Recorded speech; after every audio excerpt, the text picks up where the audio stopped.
time waits for no one. Time stops for no one. Your excuses will not slow down time. Your indecisions will not delay time. Your complaining will not stall time. And your regrets will not turn back time.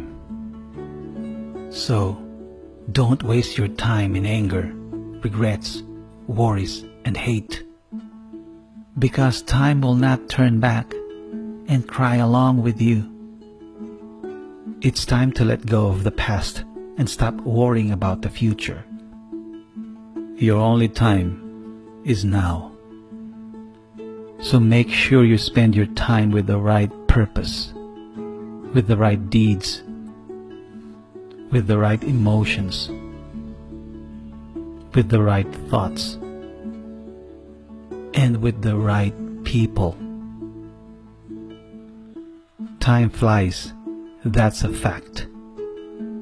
But you can always spread your wings and soar with time and navigate life the best that you can. Remember, you will never pass this way again.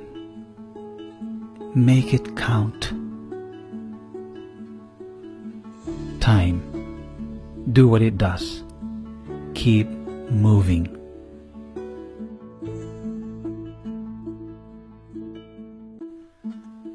This is Julius. Thanks for listening. Please don't forget to like, comment, and share. Welcome to Mind Amazing.